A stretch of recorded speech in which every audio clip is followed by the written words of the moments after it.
नमस्कार दोस्तों, स्वागत है आपका हमारे YouTube चैनल पर। यूपीएससी आईएएस का एग्ज़ाम 16 जून को लगा हुआ है। उसके लिए हम लोग एक्सपेक्टेड पेपर देखने वाले हैं।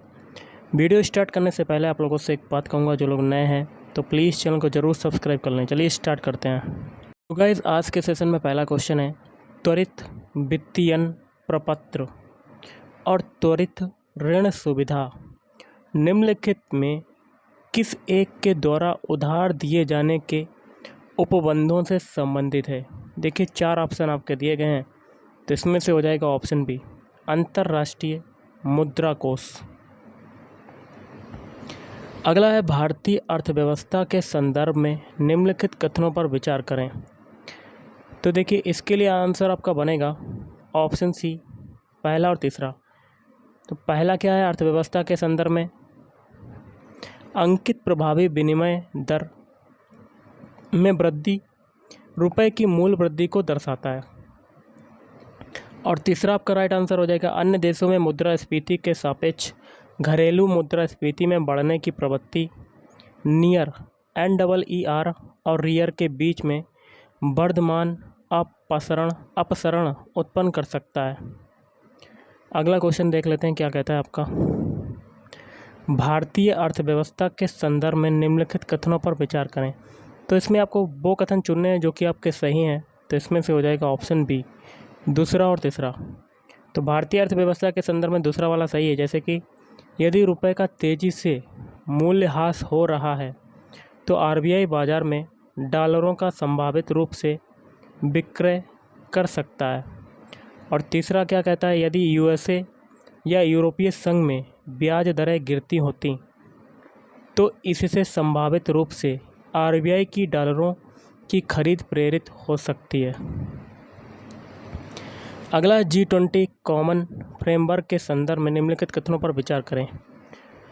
तो G20 कॉमन फ्रेमवर्क के लिए कौन से कथन सही हैं। तो इसके लिए हो जाएगा ऑप्शन सी, पहला और दूसरा दोनों कथन सही हैं। जैसे कि पहला है, यह G20 और उसके साथ पेरिस क्लब द्वारा समर्थित पहल है। और दूसरा है, यह असाधारणीय ऋण वाले निम्न आय देशों को सहायता देने की पहल है। अगला देख लेते हैं क्वेश्चन, क्या कहता है आपका। भारतीय अर्थव्यवस्था के संदर्भ में मुद्रास्फीति सहलग्न ब्रांड में के क्या लाभ हैं। तो इसके लिए आंसर बनेगा ऑप्शन ए, पहला और दूसरा। पहला क्या है, पहला है, सरकार IIBS के रूप में अपने ऋण ग्रहण पर कूपन दरों को कम कर सकती है। दूसरा है, IIBS निवेशकों को मुद्रास्फीति के बारे में अनिश्चितता से सुरक्षा प्रदान करते हैं। अगला है, भारत में कार्य कर रही विदेशी स्वामित्व की वाणिज्य फर्मों के संदर्भ में निम्नलिखित कथनों में से कौन सा सही है। इसका राइट आंसर बनेगा ऑप्शन डी। तो इसमें ना तो पहला है ना तो दूसरा सही है, तो दोनों आपके गलत हो जाएंगे, पढ़ सकते हैं आप। ओके, अगला देख लेते हैं क्वेश्चन, क्या कहता है। निम्नलिखित में कौन कौन से कार्यकलाप अर्थव्यवस्था में वास्तविक क्षेत्रक या रियल सेक्टर का निर्माण करते हैं। तो इसके लिए राइट आंसर बनेगा ऑप्शन ए, सही उत्तर को चुनना। तो दोनों आपके कथन सही हो जाएंगे, पहला और दूसरा। ओके, तो पहला क्या है, किसानों का अपनी फसलें काटना, कपड़ा मिलों का कच्चे कपास को कपड़े में बदलना। अगला है, भारत के संदर्भ में हाल ही में जनसंचार माध्यमों में अक्सर चर्चित अप्रत्यक्ष अंतरण को निम्नलिखित में कौन सी एक की स्थिति सर्वोत्तम रूप से प्रतिबिंबित करती है। इसका राइट आंसर होगा ऑप्शन डी। कोई विदेशी कंपनी शेयर अंतरित करती है और ऐसे शेयर भारत में स्थित परिसंपत्तियों से अपना वस्तुगत मूल्य व्युत्पन्न करते हैं। नेक्स्ट है, किसी संगठन या कंपनी द्वारा किए गए व्यय के संदर्भ में निम्नलिखित कथनों में से कौन सा सही है। तो इसका हो जाएगा ऑप्शन ए, केवल पहला वाला। नई प्रौद्योगिकी प्राप्त करना पूंजीगत व्यय है। अगला है, भारतीय अर्थव्यवस्था के संदर्भ में निम्नलिखित कथनों पर विचार करें। तो कौन सा सही है आपको बताना अर्थव्यवस्था के संदर्भ में। ऑप्शन सी, दोनों कथन सही हैं। जैसे कि पहला है, घरेलू वित्तीय बचत का एक भाग सरकारी ऋण ग्रहण के लिए जाता है, और दूसरा है, नीलामी में बाजार संबंधित दरों पर जारी दिनांकित प्रतिभूतियां आंतरिक ऋण का एक बड़ा घटक होती है। अगला क्वेश्चन देख लेते हैं क्या कहता है। निम्नलिखित कथनों पर विचार करना है। देखिए इसमें से कौन सा कथन आपका सही है, तो ऑप्शन बी, पहला, दूसरा और चौथा। पहला कौन सा है, एच.एन. सान्याल समिति की रिपोर्ट के अनुसरण में न्यायालय की अवमानना अधिनियम 1971 पारित किया गया था। दूसरा है, भारत का संविधान उच्चतम न्यायालय और उच्च न्यायालयों को अपनी अवमानना के लिए दंड देने हेतु शक्ति प्रदान करता है। और चौथा है, भारत में न्यायालय की अवमानना के विषय में कानून बनाने के लिए संसद में शक्ति निहित है। ओके, अगला देख लेते हैं।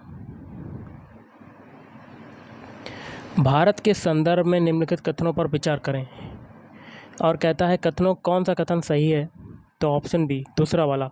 तो भारत के संबंध में दूसरा कथन कौन सा है देख लेते हैं। विधिज्ञ परिषदों या बार काउंसिलों को विधिक शिक्षा और विधि महाविद्यालयों की मान्यता के बारे में नियम अधिकथित करने की शक्ति है।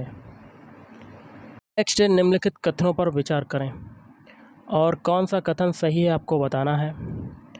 तो इसमें से हो जाएगा ऑप्शन बी, दूसरा और तीसरा। दूसरा और तीसरा कथन सही है। दूसरा क्या कहता है, जब कोई संविधान संशोधन विधेयक भारत के राष्ट्रपति के समक्ष प्रस्तुत किया जाता है तो भारत के राष्ट्रपति के लिए यह बाध्यकर है कि वे अपनी अनुमति दे। और तीसरा भी सही है। तीसरा क्या है, संविधान संशोधन विधेयक लोकसभा और राज्यसभा दोनों द्वारा विशेष बहुमत से पारित होना ही चाहिए और इसके लिए संयुक्त बैठक का कोई उपबंध नहीं है। अगला क्वेश्चन देख लेते हैं। निम्नलिखित कथनों पर विचार करना है और कौन सा सही आपको बताना है। तो ऑप्शन बी, केवल दूसरा वाला।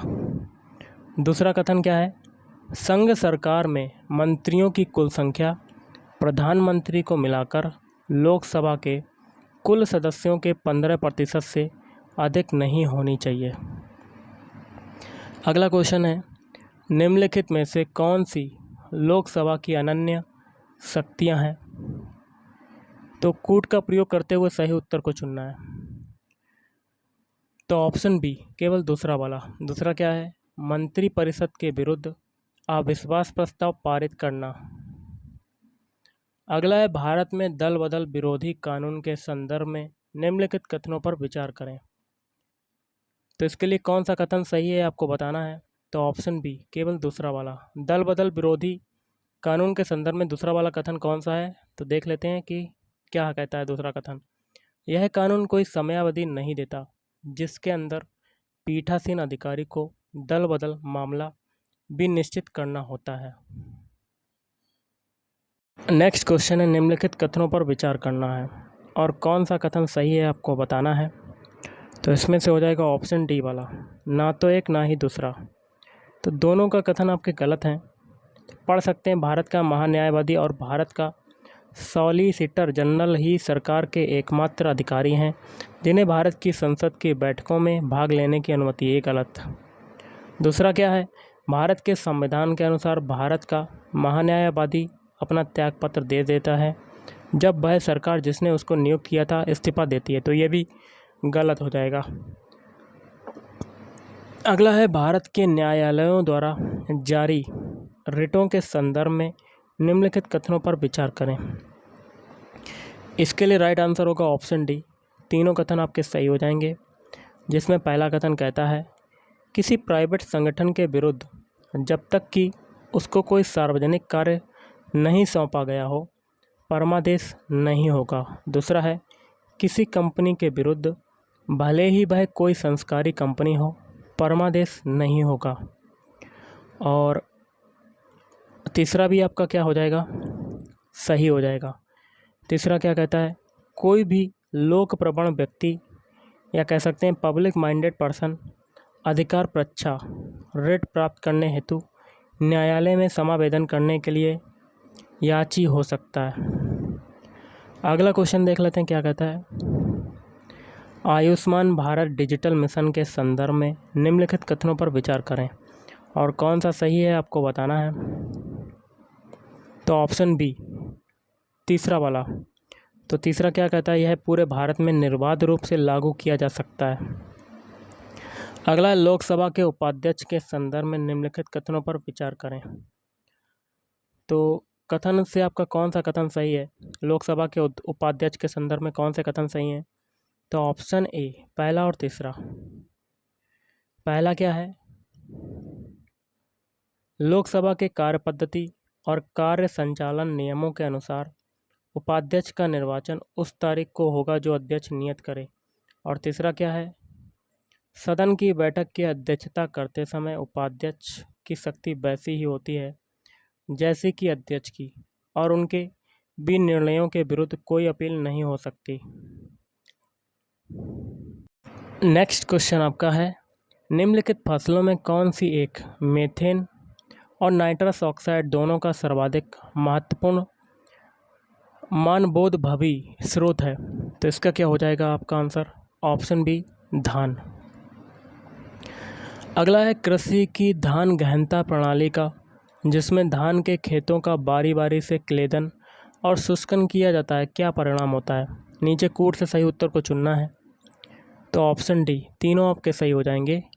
पहला है बीज की कम आवश्यकता, मीथेन की कम उत्पादन, बिजली की कम खपत। अगला है पश्चिम अफ्रीका की निम्नलिखित झीलों में कौन सी एक सूख कर मरुस्थल में बदल गई है। तो ऑप्शन बी लेक फागुविन। अगला है दक्षिण भारत की गंडीकोटा घाटी कैन्यन निम्नलिखित नदियों में से किस एक से निर्मित हुई है। Option C Pennar. अगला देख लेते हैं क्वेश्चन, निम्नलिखित युग्मों पर विचार करना। एक में शिखर है, दूसरे में पर्वत है और सुमेलित करना है कोड के माध्यम से। तो इसके लिए राइट आंसर बनेगा ऑप्शन बी। ऑप्शन बी दूसरा वाला सही हो जाएगा। नंदा देवी शिखर कुमाऊं हिमालय पर्वत पर है। अगला है अक्सर समाचारों में सुनाई देने वाला शब्द लिवेंट मोटे तौर पर निम्नलिखित में से किस क्षेत्र से संगत है। तो ऑप्शन ए पूर्वी भूमध्य सागरीय तट के पास का क्षेत्र।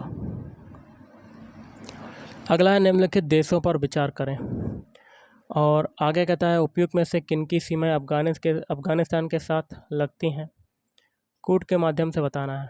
तो इसका हो जाएगा ऑप्शन सी 3, 4, 5। तजाकिस्तान, तुर्कमेनिस्तान और उज्बेकिस्तान, ये तीनों आपके राइट आंसर हो जाएंगे। नेक्स्ट क्वेश्चन है, भारत के संदर्भ में निम्नलिखित कथनों पर विचार कीजिए और कौन सा कथन सही है आपको बताना है। तो इसके लिए राइट आंसर होगा ऑप्शन बी पहला, दूसरा और चौथा। पहला है मोनाजाइट दुर्लभ मृदाओं का स्रोत है, मोनाजाइट में थोरियम होता है। चौथा भी सही है, भारत में केवल सरकारी निकाय ही मोनाजाइट संसाधित या निर्यात कर सकते हैं। अगला उत्तरी गोलार्ध में वर्ष का सबसे लंबा दिन आमतौर पर कब होता है। ऑप्शन बी जून महीने का दूसरा पखवाड़ा। नेक्स्ट आपका क्वेश्चन है, निम्नलिखित युग्मों पर विचार कीजिए। एक में है आर्द्रभूमि झील और एक में अवस्थान और सुमेलित करना है। तो इसके लिए राइट आंसर बनेगा ऑप्शन बी केवल 2 युग्म आपके हो जाएंगे। ओके, अगला क्वेश्चन देख लेते हैं, निम्नलिखित पर विचार करें। उपयुक्त में से कौन से ओपन सोर्स डिजिटल प्लेटफॉर्म पर बनाए गए हैं। तो इसके लिए राइट आंसर क्या बनेगा, ऑप्शन डी चारों, आरोग्य सेतु, कोविन और डिजिलॉकर और दीक्षा। अगला है वेब 3.0 के संदर्भ में निम्नलिखित कथनों पर विचार करें और कौन सा सही है आपको बताना है। तो ऑप्शन डी पहला, दूसरा, तीसरा। पहला क्या है, वेब 3.0 प्रौद्योगिकी से व्यक्ति अपने स्वयं के आंकड़ों पर नियंत्रण कर सकते हैं। और दूसरा है वेब 3.0 संसार में ब्लॉकचेन आधारित सामाजिक नेटवर्क हो सकते हैं। और वेब 3.0 किसी निगम द्वारा परिचालित होने की बजाय प्रयोक्ताओं द्वारा सामूहिक रूप से परिचालित किया जाता है। तो गाइस आज के इस वीडियो में इतना ही। अगर आपको वीडियो पसंद आए वीडियो को लाइक करें, शेयर करें और चैनल को भी सब्सक्राइब करें। Thank you.